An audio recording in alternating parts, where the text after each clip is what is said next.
Good morning, or afternoon, or evening, wherever you are.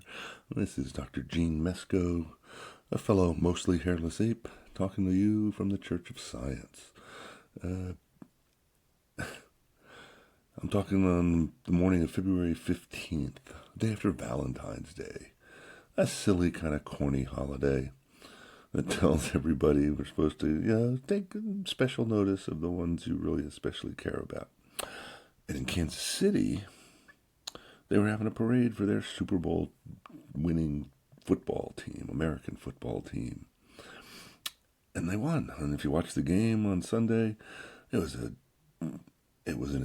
enjoyable athletic endeavor if you're a fan of the sport.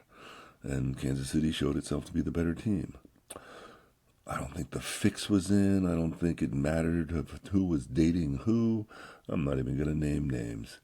Because it was just more American fun. Life, liberty, and the pursuit of happiness is what society should be, to a certain extent. I think we can talk about the money, but what was really fucking stupid was the assholes who shot up the parade yesterday. Oh my fucking deity. Can you believe we're putting up with this crap? How much longer will America put up with this crap? This utter stupidity.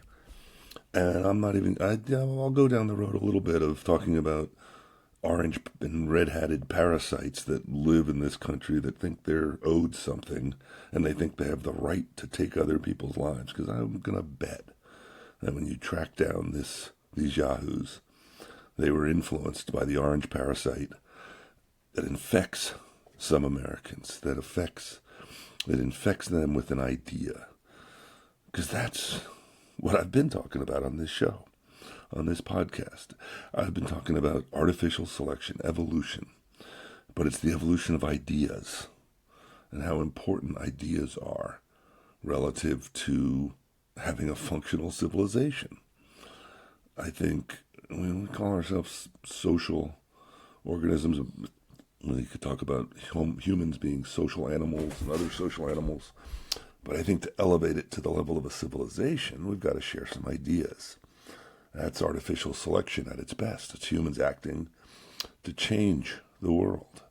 And we do it all the time, to varying degrees. And with whether or not you agree with the direction of change, it's a separate question. But the point is, it's part of life. It's part of what we do. Everybody grows up, we experience the world, we learn things, and we make choices. That's what we want in America. Life, liberty, and the pursuit of happiness. How do you pursue your happiness? Well, assholes who think they can take an automatic weapon and fire it into crowds with children and adults, and just because because what? They're thinking that they have a right to do that? That's a good thing? Oh, geez. Okay. So I had to get that out. Because it makes you want to hate things. And emotions are part of humanity. We're evolving social primates. We're mostly hairless apes. And we have that. We have to think about stuff. That's why we've evolved a variety of mechanisms to organize life, as I've talked about before. And when we make these choices, they impact our civilization, the impact where we're going. And that's what I want to talk about for the rest of this podcast. So where do we go from here? Where do we go from this idea that liberty, freedom, includes every asshole who wants one to be able to grab an automatic weapon and just walk outside and shoot people because he disagrees with them, because he thinks Taylor Swift is some cyborg that is taking over the planet.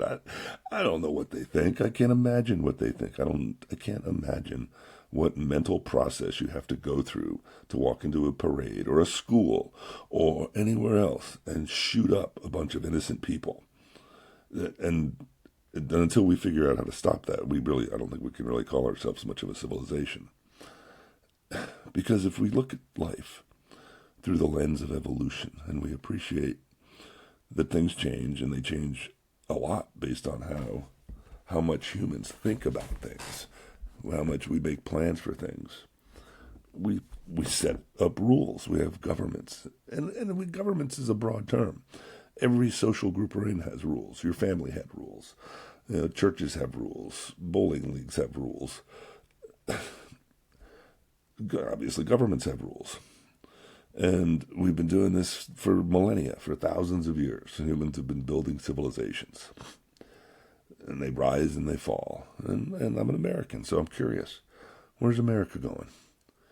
And I look at the world, and I look at it through the lens of evolution, and I say, we're at the end. We're coming to the close of a really interesting period of American history, of world history. Because I would argue that where we are right now, at this point in human history, is we're at the end of a really long chain of events that can be referred to as the Colonial Era.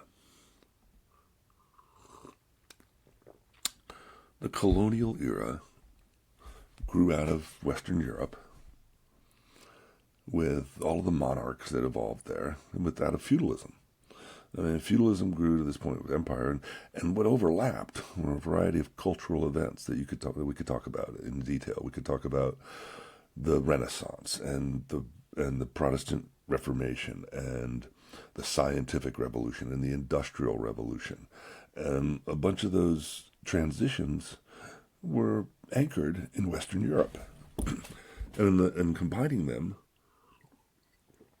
culminated in the last biggest empire we had was the British Empire. It shut down. It's still there, but it peaked over 100 years ago. And they had synchronized government power through their combination of democracy and monarchy, and they had the Church of England and the Protestant work ethic, which did just enough guilt and just enough work to keep things going, to support capitalism, which allowed for ownership, which extended from all the royals and the aristocrats. If you really want an appreciation, go see a documentary called The Aristocrats, to really understand it. But the idea of owning things and making rules because you're the better person even extended to America. When we founded America, or when our ancestors founded America, of humans, they said, well, 6% of the people could vote. The landowning white guys. And there's some basis for reason in there, in the idea that they were the ones who called the shots. They were, excuse me, they were making votes on things. They were the ones who could talk to each other and get stuff done. So they voted on stuff, and we built up this society, and we filled up the continent, took over all this new land, and a whole bunch of people got rich in the process, and most of us got comfortable, so much so that so many people came here, it became overcrowded. Well, it got crowded. We're not nearly as crowded as some other parts of the planet. Humans have been pretty successful all over the place. And besides government, the thing we work with mostly, in terms of social interactions, we have rules for all of our different social groups, whatever they are. We also have economies. We have mechanisms to trade. We have markets to trade goods and services and property. And so we trade things, and we make rules, and we bounce around. We have our societies. And it all boils down to what we think about, what we believe is good and bad, our ethics. And still working on the math on that. Hopefully I'll get the paper out someday. But the paper basically is an idea that we've got different variables that come into play. We think about stuff. We think about how many resources do I have access to? That's really what an economy measures. An economy measures who has access to the resources, because we've hit a point where we realize the 8 billion of us have to share the planet. And we have a global economy. We ship stuff, you order something from online, and it shows up from China in 2 days, or wherever it's made, wherever somebody has squirreled away a factory to get the cheapest labor for the best product and the best compromise they can figure out in the economy. Then they sell us stuff, and we all buy stuff. And that's a great thing. I love capitalism at that level, where we get to buy and trade things, and people work to make the best deal on products.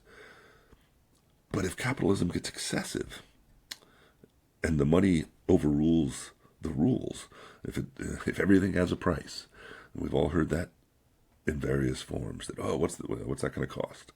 What's the payment for that?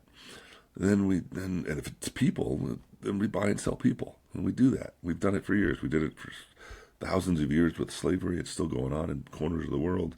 There's issues with human trafficking now and child labor. And how much is somebody worth? How much is a human worth? And that's based on the rules we make, which is based on what we believe in. And are some people worth more than others? And is somebody at the head of a corporation worth $1 billion a year, as they came up with the original idea? And that's the issue we're at right now. Because if there is a better way to run the world, we have to find a better balance. The UK had a pretty good balance about 100 years ago.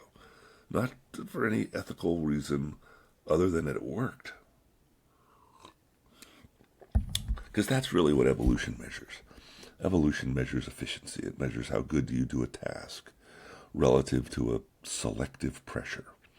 And that's a lovely phrase we use in biology for the idea of evolutionary selection, that change is coming. Change always comes because life changes. The world spins, the sun changes, the seasons change, organisms grow and die, and they reproduce, and they change everything. Everything changes. And evolution tells us one way of how it changes when we're dealing with life.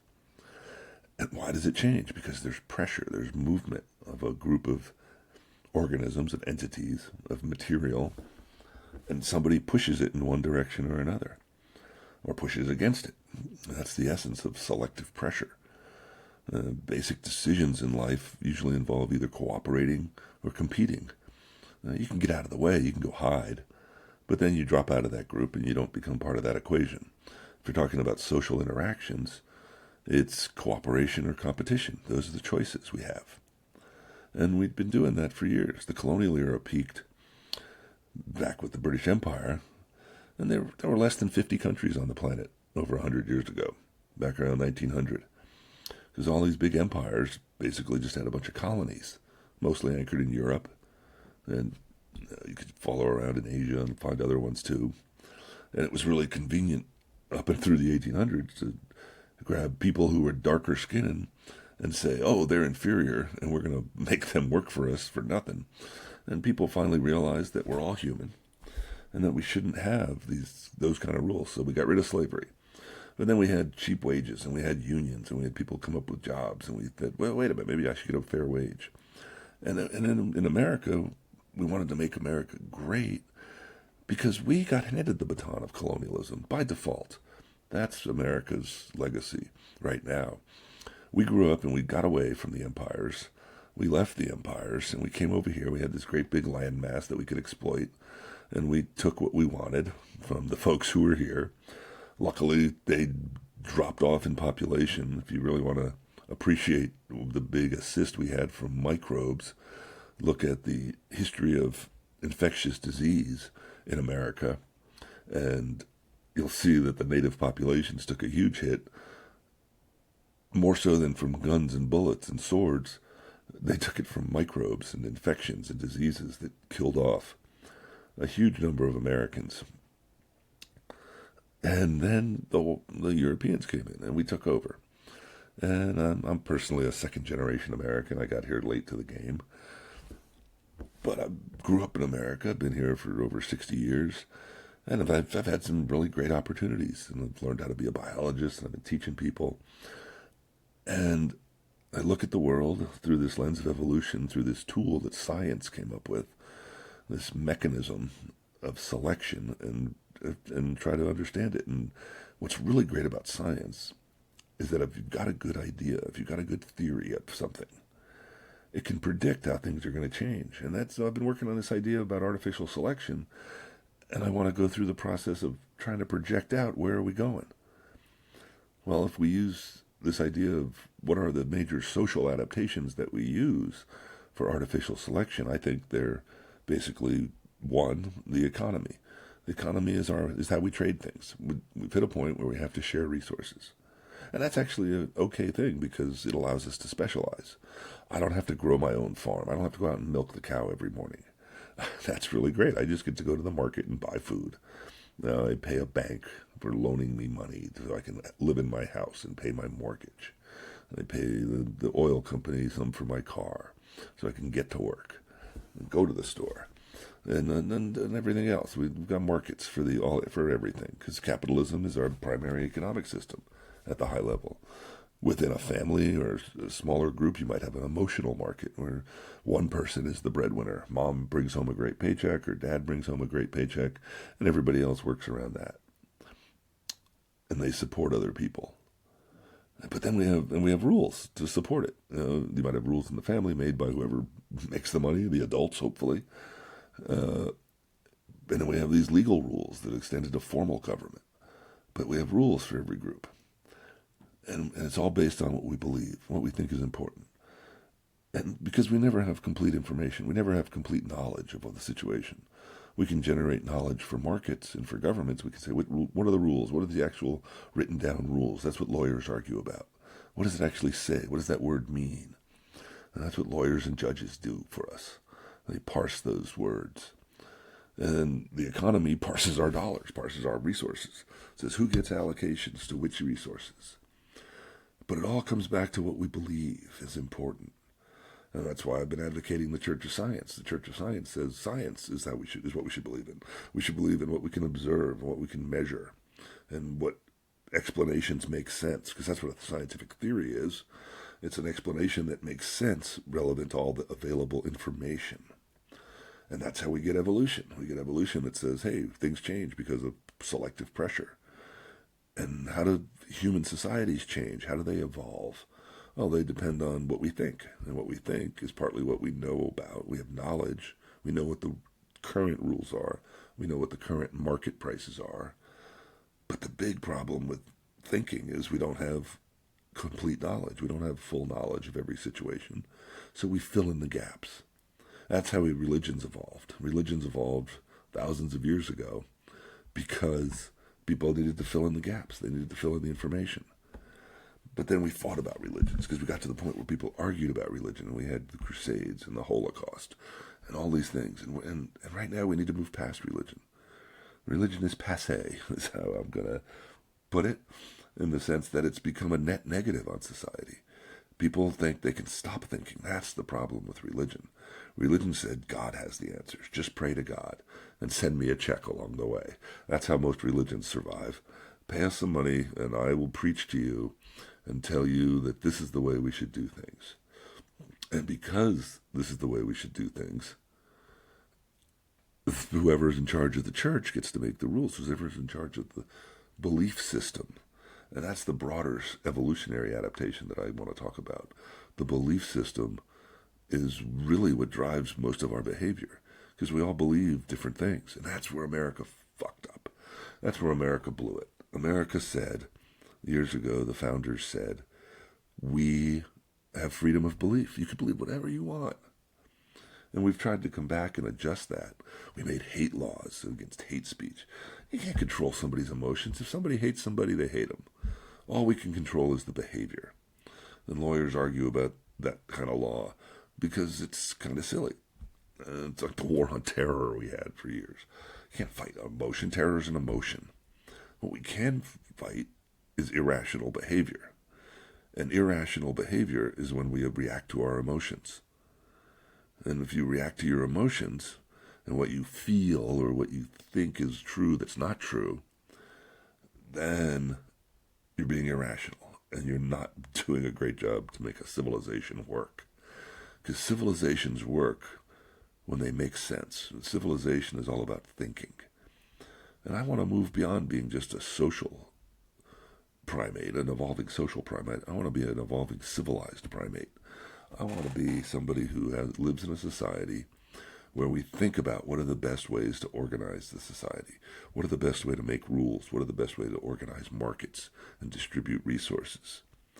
Are capitalism and democracy the main ones? In America right now, we say those are the two big ideas for governments and economies. And we believe that those are really great ideas. But that's the dilemma. We have two different forces. We have two different forces at play. Two different selective pressures playing against each other. We have that rule that says every human is important. But we have this economy which says, well, Some of us have way more access to resources than other people. I own more things. I have more money. I own more property. I own the company.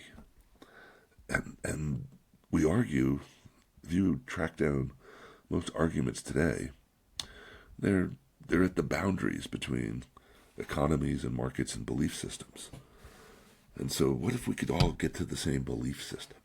What if we could all be members of the Church of Science? And we said, all right, you believe in a deity, but if what you're going to bring to the table to discuss this is your belief in a God who says XYZ, whatever it is, and you don't have anything other than, you don't have any facts to back up your claims, then we're going to say, that's really nice. Go sit at the kiddie table with the uncivilized people, because if you believe in magic, if you believe that some magic deity is going to come down and change the world for your benefit, there's no proof that any of that works.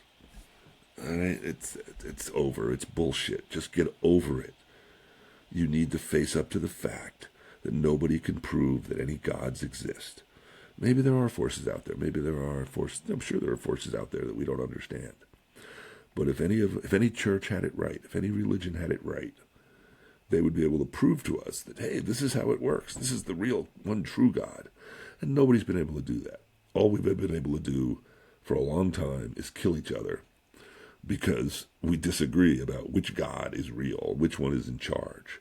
Well, what if we just leapt past that? What if we just said, we don't fucking know all the rules. So let's take a step back and let's use this thing we call science and reason and look at a situation and say, what's the best, most optimal way? Yeah, we're arguing about climate change right now. If we had a real, true democracy, we wouldn't vote on people that we like. We vote on people we like because that's how we've done it for years. Biology says, hey, they're pretty, they're handsome, they're strong, they're intelligent. We vote for people based on whether or not we like them, whether or not they're useful, whether they can do things, why do we get along with them. They're our relatives, they're people we know, they're people we're familiar with. And so we let and if they step up and they lead, they do a good job, we say, great. And that's probably how we got kings in the first place. People, families, generations went on, and the parents did a good job, and the kids followed up, and we said, well, let them give it a shot. And they did a pretty good job, and so we established monarchies over time, because some families had some pretty good genetics, and they had some pretty good training, and they got more resources, and we said, okay, they're entitled to more resources, because they're running the system, they're keeping it organized. And that works. Whatever works is what evolution selects for, efficiency. And so we had kings, and in Europe, we had feudal kings. We had all these different monarchies and baronies and duchies, and go look at the history. And then some of them they fought, and they got bigger and bigger, and the biggest ones eventually took over the planet. And that was colonialism. And they brought along their capitalist economy, which grew from mercantilism, which was government-regulated economies, which grew out of feudalism, which also included barter economies.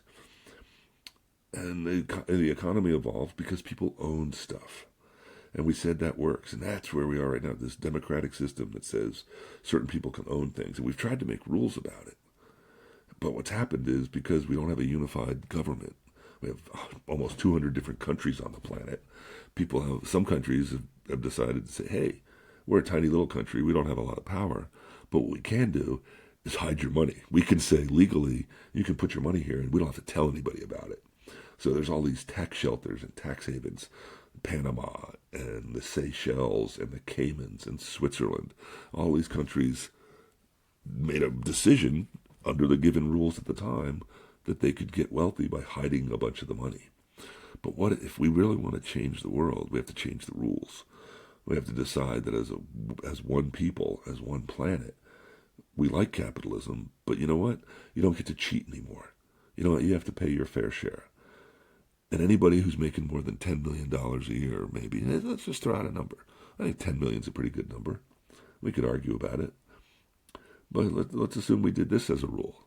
Let's say anybody over $10 million needs to stand before the world and make the ethical and moral justification as to why they're worth more than $10 million, why they should be able to suck up that many resources what it is that they do that's so fucking amazing that they get to buy and sell politicians and shift the planet around to their whims and say, no, we like guns.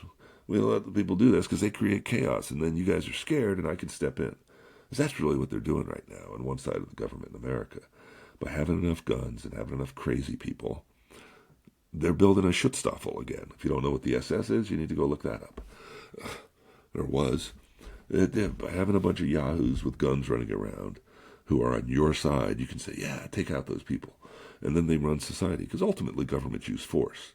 But wouldn't it be better if we used reason, if we used logic, if we used science? What are the facts? What can we test? And if we had science to run society, we would be able to step up and say, well, I'm not going to vote for people. I'm going to vote for ideas. I'm going to vote because right now we have problems. Climate change is a problem. Okay, what's the best answer to climate change? Well, we like our modern civilization, and we need energy to run it. How do we make energy? How do we make energy most sufficiently to maintain a stable ecosystem, to maintain stable biological life? And once we figure that out, we get companies to bid on it. We say, hey, make these sources. Yeah, I know there's lots of oil sitting in the ground, but oil's fucking up the environment, so we need to stop using it. We need to cut down that. We need to shift our energy to other sources. And we could do it at the rate that the oil companies want. Or we could vote and say, hey, no, fucking change the game. Not, stop sending food to the Middle East until they stop fucking around with all the oil. And we don't have to send all the military to the Middle East anymore and spend money doing that. There's just better ways to do it. And science is the better way to do it. That's really what we need to do. We should do science. And then we have to choose, do we want democracy or do we want capitalism to be ruling? Which one? Do we want democratic capitalism, whereby we get to do some votes up to the point where we run into people owning stuff? And the people who've owned stuff, the people who acquired stuff and have inherited stuff from 500 years of colonialism, still get to make the rules. It's not only the old white guys, it's a bunch of people everywhere. Or do we want a capitalist democracy? Do we want to say humans are the most important thing? And the humans in a given area get to vote on how the resources get distributed. And we shut down all the tax shelters. And we say, no, everybody needs to open up their books. We use blockchain technology, just like they're doing with cyber coins and all of that crap. But it's nobody gets to hide any money anymore. We don't get to hide our resources. You have to ethically justify why you're making money. You got to pay your fucking taxes. And then we take our taxes and we give everybody education. And we give everybody health care. And we give everybody a house. And we say, all right, let's get everybody up to that basic level where we can be civilized, where I don't have to scrounge for food every day, where I don't have to steal stuff to stay alive. And then we say, well, who's got a better idea? Who's got the next good idea? This is just an idea, because that's what we do with science. We come up with ideas and we test them. My idea is we should have science in charge, and we should put democracy in charge, and people everywhere should get to vote, and they should be able to vote with as much knowledge as possible, which means you got to open up all the books in the capitalist marketplace and show all your books. And we get to, let the accountants tell us who's got the money, who's got the resources, and you knock everybody down to a reasonable baseline. 10 million. Tell me why you're worth more than $10 million a year. And then the society will take the rest of those resources and distribute them to build schools and build hospitals and provide health care and employ people to make a better life for everybody on the planet. And then when we get a bunch of when we have a fully civilized planet, we can decide what we want to do next. We'll take care of the ecosystem. We'll stabilize the ecosystem. And then we could say, do we want to explore the stars? Do we want to do science? Do we want to make art? Who knows what would come next if we just frickin' used our brains.